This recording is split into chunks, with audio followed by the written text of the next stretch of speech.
여러분, 인간이 행복하게 정말 살려면은 먼저 순서가 그래요. 사람이 행복하게 잘 죽으려면 먼저 잘 살아야 돼. 행복하게 죽기를 원하는 분들이 많으시죠? 근데 행복하게 잘 죽으려면 뭐 해야 되느냐? 살아생전에 잘 행복하게 살아야지 행복하게 죽을 수 있어요. 근데 이 세상에 우리 어머니들이 보통 그러죠. 잘 안 먹고, 그리고 잘 안 마시고, 그리고 잘 놀러도 안 가고 뭐 했느냐? 남편 챙기고 자녀들 챙기느라고 고생 해가지고 60이 되고 70이 됐다고. 그렇죠? 우리 어머니들이 대부분 그러잖아요. 그냥 건강하면 괜찮은데 갑자기 암입니다 하고 딱 걸리면, 암이라고 딱 걸리면 공통적으로 많은 사람들이 이 말을 한다는 거예요. 자식을 위해서 고생, 남편을 위해서 고생 살다가 갑자기 암이 딱 들면 이런 얘기를 보통 한다는 거예요. 뭐냐? 나 억울해서 못 죽겠다. 그쵸? 나 평생 자녀와 그리고 남편에게 고생 하다가 이제 죽는다고 그러니까 나 억울해서 못 죽겠다. 내가 호강하고 살아야지 이제부터. 그래서 산삼을 캐와라, 좋은 의사를 데리고 와라, 야단 법석을 하는데 그거 다 소용없습니다. 진짜 소용없는 거예요. 그래서 여러분들이 혹시 암에 딱 걸리기 전에, 죽는다고 얘기하기 전에 주님이 여러분에게 주신 삶을 유쾌하고 기쁘고 즐겁게, 그리고 삶을 행복하게 살 필요가 있다는 거예요. 아멘? 여러분 중에 그럴 사람이 있을 수도 있단 말이죠. 갑자기. 그래서 오늘 여러분들 저번 주도 말씀한 것처럼 이미 지금 60이 되신 분들은 앞으로 몇 년을 더 산다고요? 40년. 여러분 40년을 견뎌야 돼. 그래서 40년을 사는데 사람이 잘 안 죽어. 빨리 죽어야 되는데 안 죽어. 잘, 그쵸? 잘 안 죽어. 근데 잘 안 죽는 문제는 뭐냐? 생각해보면은 자식을 위해서 정말 전부 다 남편을 위해서 아낌없이 살아야 되는데, 이제 여러분 그렇게 하지 마시고 이제는 어떻게 해야 되느냐? 남편을 위해서 반만 살고 자식을 위해서 반만 사세요. 반만 살아야 돼. 그래서 이제 반은 누구를 위해서 남겨놔야 되느냐? 나를 위해서 남겨야 돼. 따라합시다. 나를 위해서 남겨두자. 생각해 보세요. 한번 정확하게 한번 생각해 봐. 합리적으로. 내가 행복해야지 남편도 뭐 하는 거예요? 그치. 내가 행복해 자녀도 뭐 하는 거예요? 행복하게 되는 거예요. 내가 불행한데 어떻게 남편을 행복하게 만들고 자녀를 행복하게 할 수가 있냐 말이에요. 내가 행복해야 돼. 그러니까 여러분 전부 쏟지 말고 이제부터 60 이상 되신 분만 나를 위해서 챙기고, 여러분들이 반만, 아무것도 안 하면 안 되니까 한 반만 정도 하고 나머지는 여러분들이 챙겨가면서 사셔야 되는데, 생각해 보세요. 여러분, 우리가 1살부터 30세까지 우리가 행복하게 살려면 가장 중요한 게 뭔가? 정말 중요한 거예요. 여러분 1살부터 30세까지 행복하게 살려면 중요한 게 뭐냐면 친구들하고, 누구하고? 친구들하고 먹고 마시고 놀아야 되는 나이가 1살부터 30세까지입니다. 사람이 정말 되려고 한다면 책상에서도 공부해야 되지만 정말 친구들하고 어울려 뛰어놀고 엄마 아빠의 사랑을, 뜨거운 사랑을 느끼면서 뛰놀면서 살아야 되는 사람이 진짜 사람이 되는 거예요. 여러분 책상에서 공부하지 말라는 게 아니라 책상에서 공부를 하세요. 그러나 친구와 부모와 같이 사랑을 느끼고 살아야 되는데, 우리나라를 보면 초등학교 1학년 애를 한번 보세요. 여러분 가운데도 그럴 수 있는 사람이 있어요. 엄마랑 아빠랑 친구들하고 열심히 먹고 마시고 놀고 살아야 되는데 엄마 아빠가 놀면 뭐라 그러는지 알아요? 이놈의 새끼야, 먹고 이 마시고 놀 시간이 어딨어? 너 공부해야지. 그래서 초등학교 1학년부터 어디를 보느냐? 영어 학원에 보내고 음악 학원에 보내고 여러 가지 학원을 많이 보내. 그러다 보면 부모는 뭐 하느냐? 거기에 지하에다 주차시켜놓고 애가 나올 때까지 쑥 기다리다가 애를 태우는데 어떤 애들 보면요, 가방이 2개야. 앞에 가방 하나, 뒤에 가방 하나. 그래서 물어봐요. 왜 가방 2개냐? 앞에는 학교 다니는 가방, 뒤에는 학원 가방. 애들이 초등학교 1학년 애들이 세상에. 근데 요즘에는 가방은 안 갖고 다니는데 어떤 애들은 캐리어를 끌고 다녀요. 왜? 학원 다니더라고. 여러분, 우리나라만 그래요. 일본도 안 그래. 다른 외국 나라도 그렇지 않습니다. 너무나 이 공부의 열이 뜨거워가지고 그런지 한 애는요, 학원을 13개 다닌대. 놀 시간이 없어요. 뛰어놀 시간이 없다니까. 그러다 보면 여러분 생각해 보세요. 중학교 딱 올라가잖아요. 그러면 자율학습도 하고 말이죠. 보충학습도 해가지고 학원도 다녀야 되고 엄마 아빠랑 마시고 놀 시간이 없어. 그렇잖아요. 여러분, 사람이요, 언제 행복하냐? 진짜 행복하게 된 거는 따라합시다. 먹고 마시고 놀자. 이때가 제일 행복하다고 하는 거예요. 여러분, TV 보면 인문학을 강의하는 교수들이 뭐라고 했는지 아세요? 결론이 뭐냐면 먹고 마시고 놀 때 사람이 행복하다고 하는 것입니다. 우리 부모들은 안 그래. 어렸을 때 뭐냐? 너 행복하면 안 돼. 왜? 너는 지금 고생 좀 하다가 뭐 하느냐? 나중에 서울대학 가서 그 다음에 거기서 먹고 마시고 놀라고 그래요. 우리 부모들이. 아마 여러분들은 그렇지 않을 수도 있지만, 여러분, 보통 보면 서울대학교 들어가는 애들이 공부하는 애들하고 같이 이렇게 통계를 좀 냈는데 서울대학교 전체 들어가는 학생들이 몇 프로 들어가는 줄 아십니까? 우리 대한민국에 0.5%만 들어가. 그리고 90%는요, 99%는 서울대학교 못 들어갑니다. 근데 부모들은 뭐라고 그러느냐? 99%못 들어가는 애들한테 서울대학을 딱 목표를 정해놓고 고생하고 놀지도 못하게 만들고 이렇게 하다 보니까 애들이 뭐가 있느냐? 먹고 마시고 놀아야 되는데 그러지 못하니까 애들의 학생들의 마음속에 기쁨이 없는 거예요. 기쁨이 없어. 기쁨이 없으면 뭐 하느냐? 행복하지를 못하는 거예요. 여러분, 사람이요, 친구가 있어야지 행복하지 않습니까? 예전에 KBS에서 실험을 했어요. 뭘 실험했느냐? IQ가 굉장히 좋고 성적이 좋은 아이와 생활 기록부에다가 이렇게 써놓은 거 있잖아요. 아, 얘가 잘 놀고 친구 관계가 원활하다. 근데 공부는 못해. 그 나중에 이제 6학년 그 성적표를 쭉 이렇게 가지고 30년을 추적해놨대. IQ 좋고 성적 좋고 하는 애하고 생활기록부에 아, 얘는 참 착하고 성실하고 잘 놉니다. 근데 공부는 좀 떨어집니다. 이런 애하고 30년 동안 딱 추적을 해보니까 누가 잘 사느냐? 성적 좋은 애가 잘 사는 게 아니고 IQ 좋은 애가 잘 사는 게 아니라 어떤 사람이냐? 자식들하고 뭐 하느냐? 같이 부모들하고 놀고 친구들하고 놀고 이런 애들이 사회에 나와서 잘 살다는 거예요. 이거는 이미 판명이 났습니다. 여러분, 핀란드에서 초등학교 입학 조건이 뭔 줄 아십니까? 우리보다 잘 사는 핀란드에서 이 초등학교 입학 조건이 뭐냐면 입학 첫 번째 조건, 잘 노는 애. 이걸 뽑아요. 그래서 초등학교에서요 뽑는데 애들이 다 모아 있잖아요. 이렇게 다 왔는데, 근데 거기서 뭘 하냐면 놀이시설에다 애들 다 던져놔요. 이렇게 놀라고. 그러다가 어떤 한 애가 안 놀다, 잘 못 논다, 그러면 부모를 불러가지고 뭐라고 하는지 아십니까? 저 학부모님, 애가 잘 놀지를 모르는 것 같아요. 다시 유치원에 보내세요. 어디로요? 유치원에 보낸다. 그래서 뭐 하느냐? 애들하고 잘 노는 법을 유치원에서 다시 배워가지고 오세요. 해가지고 다시 보낸다는 거예요. 여러분, 애들이 잘 놀아야지 사람이 되는 거지. 공부도 안 하는 게 아니라 공부만 해가지고는 나중에는요, 사람이 정말 정상적으로 행복하게 기쁨으로 살지 못하는 것을 우리가 보면서 여러분과 저는요, 잘 노는 사람이 돼야 돼. 따라합시다. 먹고 마시고 놀자. 교회도 어떻게 해야 돼요? 교회들도 모이면 뭐 해야 돼요? 먹고, 그 다음 뭐예요? 마시고, 그 다음 뭐예요?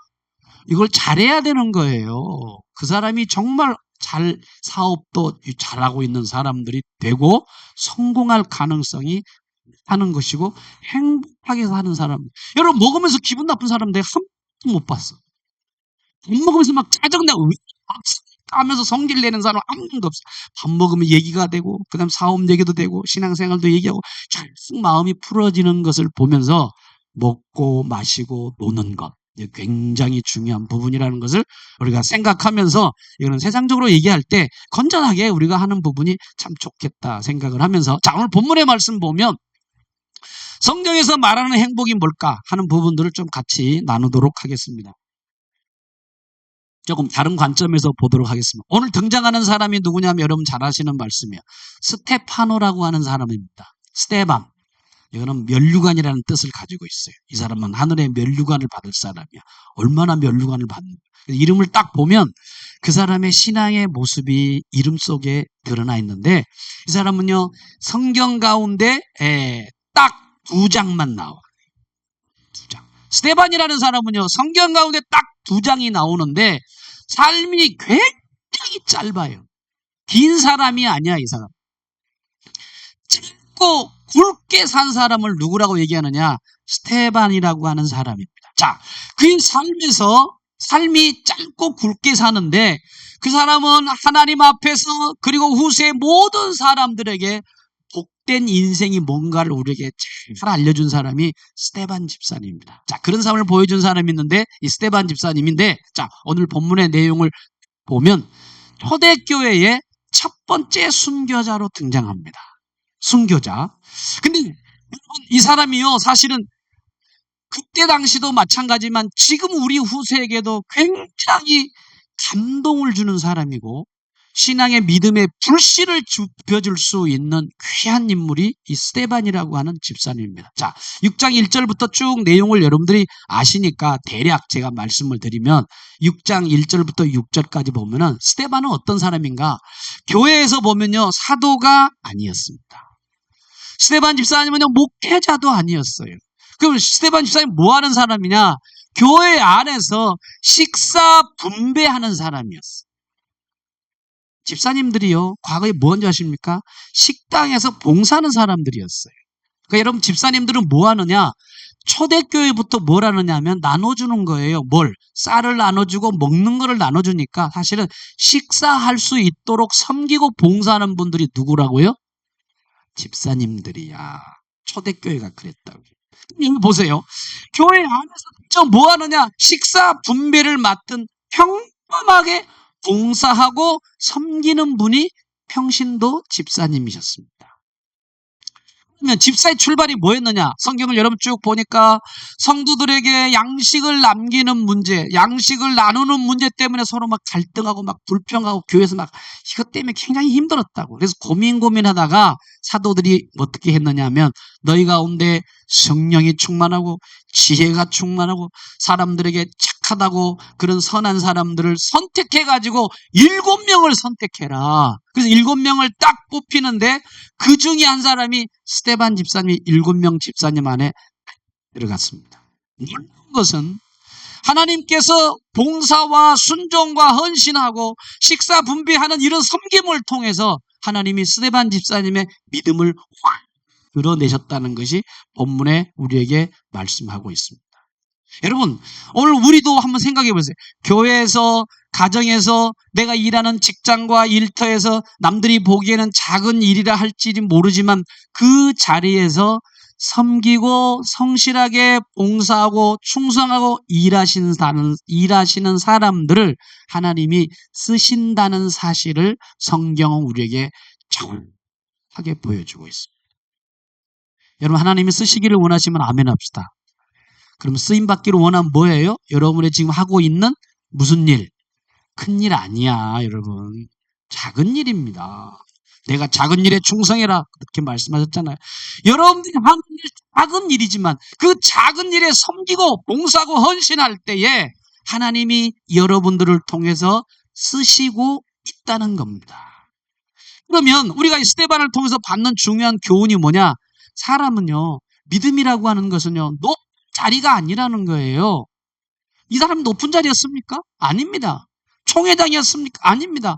평신도였어요. 아주 낮은 자리에 있었어요. 그 낮은 자리에서 뭐 하느냐? 충성했고 봉사했고 섬겼고 이것을 통해서 하나님이 쓰셨다고 하는 것을 볼 때 여러분 교회 와서 내가 이거 하는데 생각하지 마세요. 그 작은 일이에요. 하나님 보실 때. 그래서 그 작은 일을 잘하면 하나님이 어떻게 하느냐? 높일 때가 하나님이 높여야지 자기가 높이면 안 돼. 아멘? 누가 높여줘야 돼요?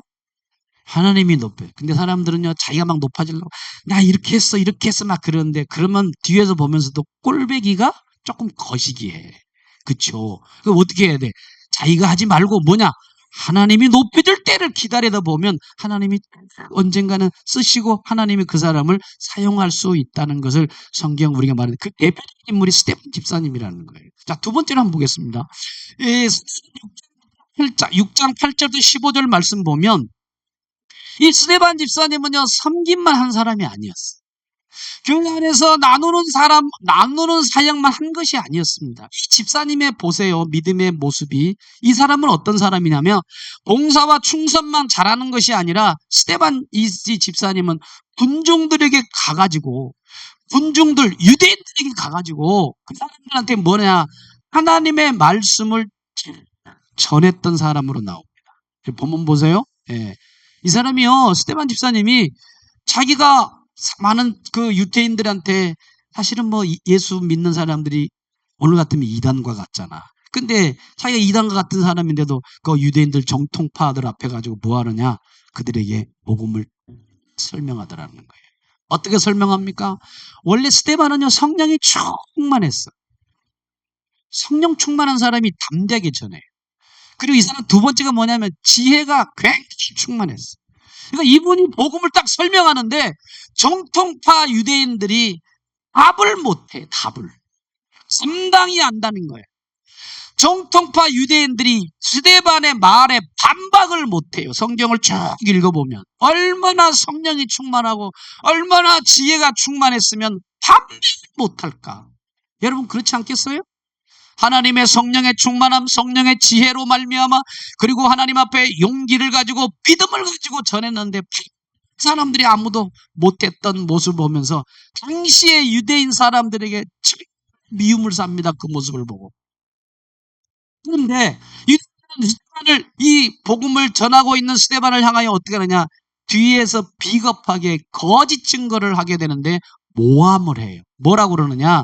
이 사람이 하나님의 성전을 모독하고 모세를 거역한 사람이라고 모함을 하더라는 거예요. 이게 참 악한 사람이에요. 종교계 지도자들이 이렇게 모함을 해. 이 말씀을 쭉 보면 성경을 쭉 읽다가 보는 게 놀라운 게 뭐냐면 정말 감동적인 기가 막힌 장면이 나오는데 공회에서 앉아가지고 성경 말씀을 전하고 말씀을 전하는 이 스데반의 얼굴을 딱 보니까 하나님께서 이렇게 스데반의 얼굴을 표현을 해주셨어. 성령께서 뭐라고 그러냐? 따라갑시다. 천사의 얼굴과 같았더라. 여러분 공격하는 사람들한테, 반대하는 사람한테, 핍박하는 사람들한테, 모함당하는 거짓 사람들한테 뭐라고 그 모습이, 그의 표정이 드러나는가? 하나님께서 스데반의 얼굴을 천사와 같다. 여러분 반대하는 사람이 나를 공격하는데 천사 얼굴 할 수 있겠습니까? 그 어떻게 천사 얼굴을 할 수가 있었을까? 이 스데반 집사님은요, 마음이 굉장히 담대했고 성령이 충만하니까 동시에 두려움과 떨림이 없이 오로지 하나님의 평안이 그 안에 거하기 때문에 그분의 얼굴이 천사와 같다. 하나님이 성령에 충만하니까, 하나님의 지혜가 풍성하니까 아무리 적들이 많더라도 그의 마음은 평안해가지고 얼굴이 환하게 빛나는데 마치 천사의 얼굴과 같다. 이렇게 말씀합니다. 이분은 정말 행복한 사람이에요. 여러분 우리도 죽어가는 세상 사람들에게 우리도 복음을 먼저 삶으로 전해야 돼. 가까운 사람들한테. 늘 가까이 하는 사람들은 삶으로 하셔야 돼요. 그러나 때로는 우리는 말로도 스데반처럼 전할 때가 필요하다는 거예요. 그때 우리는 반대를 받고 오해를 받을 수 있습니다. 그러나 진짜 복음을 전하는 사람들의 그 성령이 충만하고 지혜가 충만하고 하나님의 은혜가 충만한 사람은 담대함이 있다는 거예요. 그리고 마음속에 평안함이 있다는 거예요.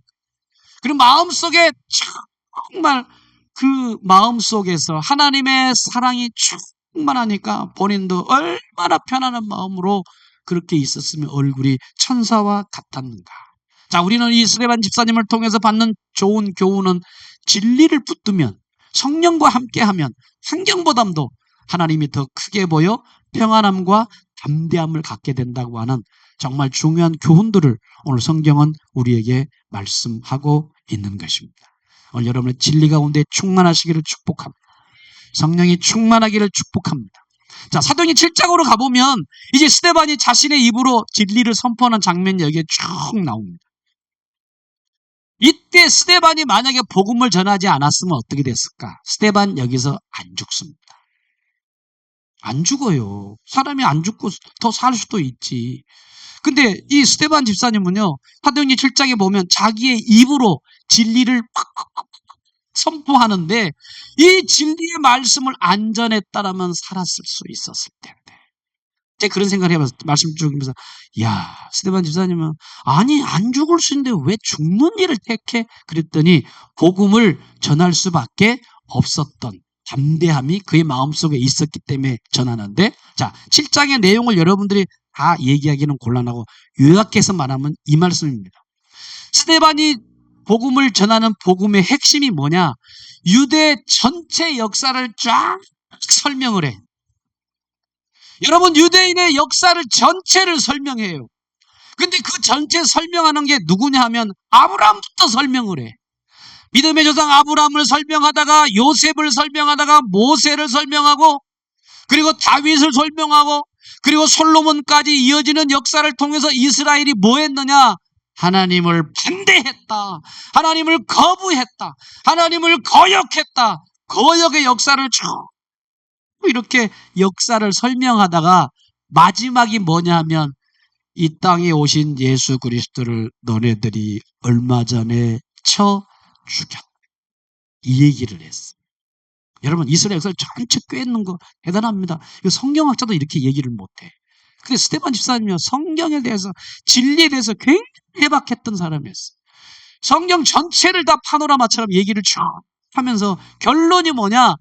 우리를 구원하시기 위해서 오신 예수 그리스도를 십자가에 못 박아 죽였다. 이렇게 말을 하다 보니까 이 사람들의 행동과 반응이 뭐냐? 이빨을 갈고 분노하고 그들을, 그 스데반을 죽이려고 하는 장면을 우리가 본문에 아까 읽었던 말씀입니다. 진리를 증거하는데 두려움함이 없이 전하는 모습을 보면서 너무 짜증나고 성질나서 죽이려고 하는 모습입니다. 그러면 자, 이를 갈면서 분노하고 죽이려는 사람들 앞에서 스데반은 전혀 두려워하지 않고 무서워하지 않으며 하나님의 임재 속에 있었는데 그 스데반은 오히려 어디를 바라보고 있는가? 우리 한번 56절을 7장 다 같이 한번 읽어볼까요? 그는 어디를 바라보고 있는가가 중요한 거예요. 지금 폭도들에 쌓여가지고 딱 있는데 이 스데반 집사님은 어떤 모습으로 있는가? 자, 55절, 56절 한번 읽어보겠습니다. 시작.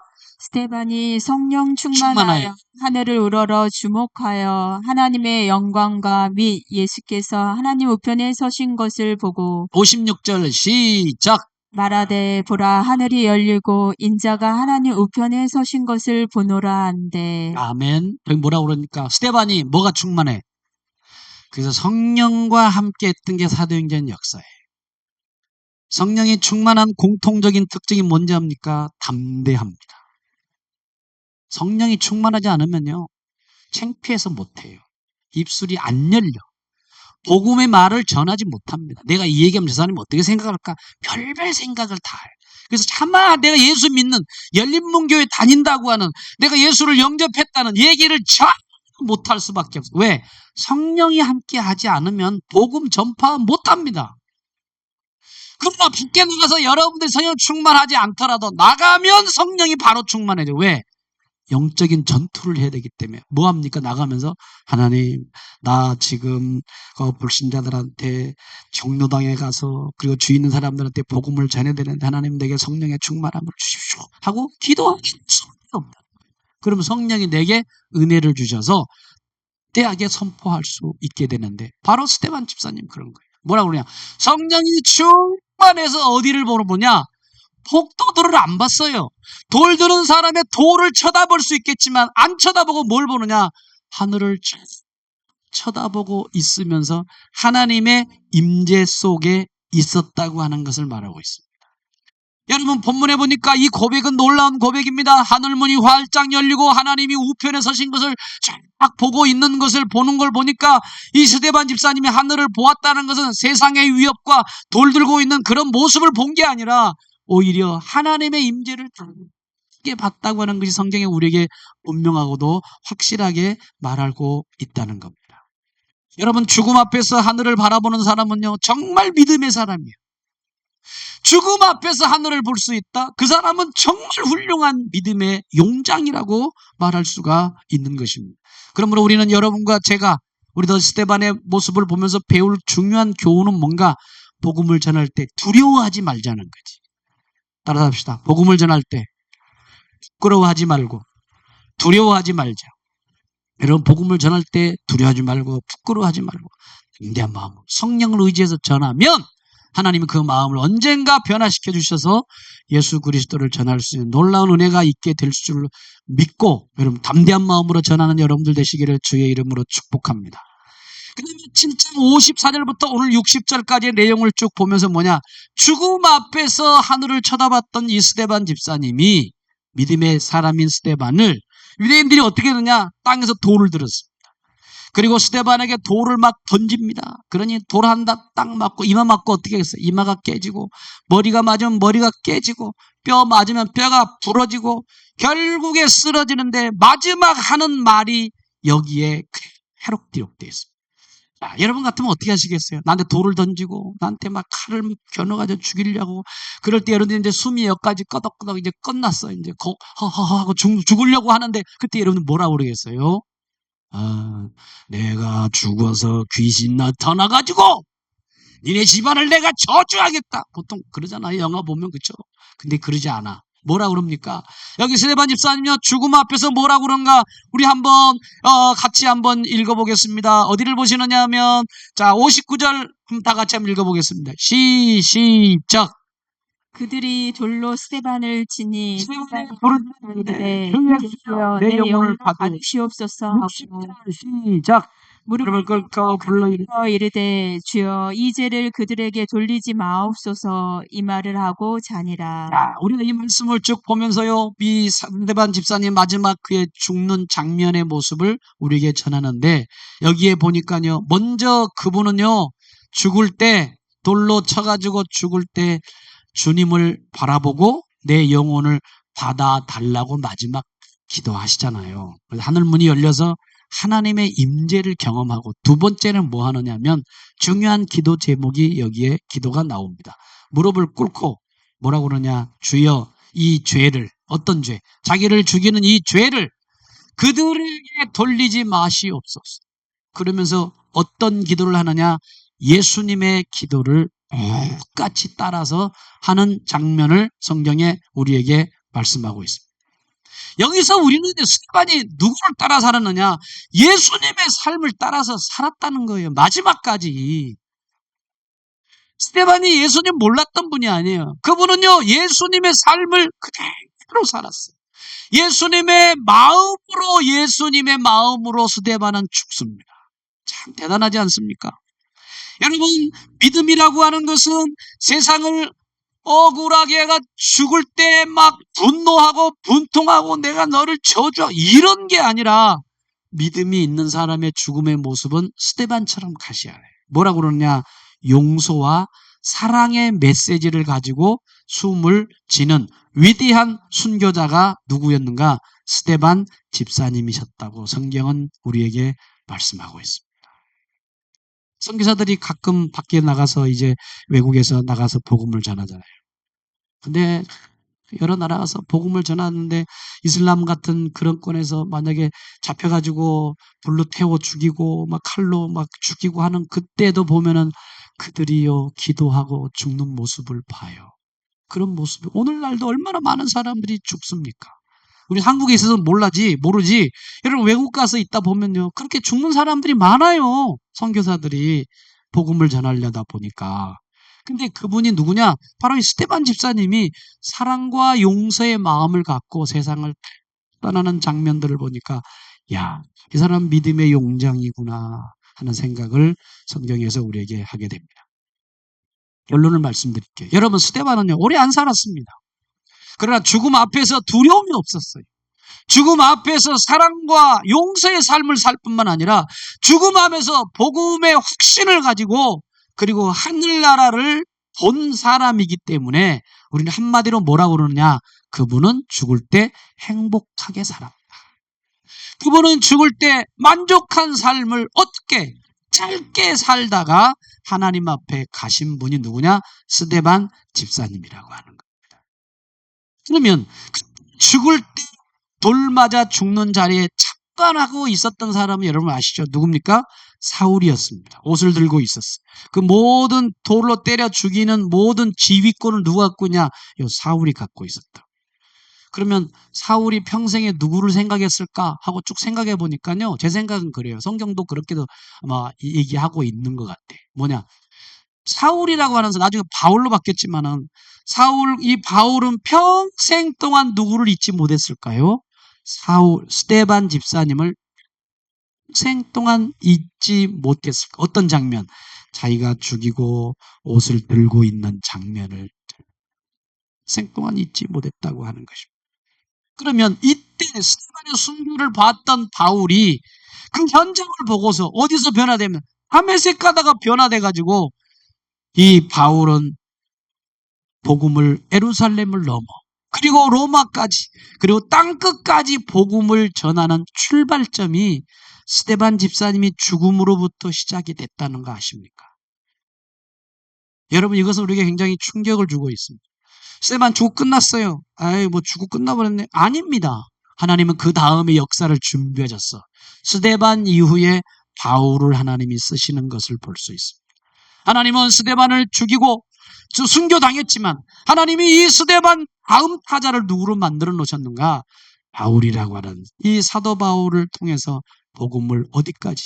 로마와 그리고 땅끝까지 복음을 증거하는 위대한 사도로 만드셔서 여러분과 제가 이 자리에 사도 바울의 복음 전하는 결과로 여러분도 이 자리에 많은 사람들이 예배드리고 있다는 것을 생각하면서 아하, 이 스데반의 순교가 그냥 순교가 아니었구나. 하나님께서 크게 쓰시기 위해서 이렇게 사용하셨구나 라는 사실들을 여러분 이 아침에 생각하면서 나도 인생을 잘 살아야 되겠다. 어떻게? 복음 안에서. 그리고 성령 충만하고 그리고 지혜가 충만하고 신기한 마음으로 복음을 삶과 입으로써 증거하는 행복한 만족한 삶을 사시는 우리 모든 열린문교회 성도님 되시기를 주님의 이름으로 축복합니다. 따라서 합시다. 행복하게 삽시다. 우리 옆 사람과 시작! 기도하겠습니다.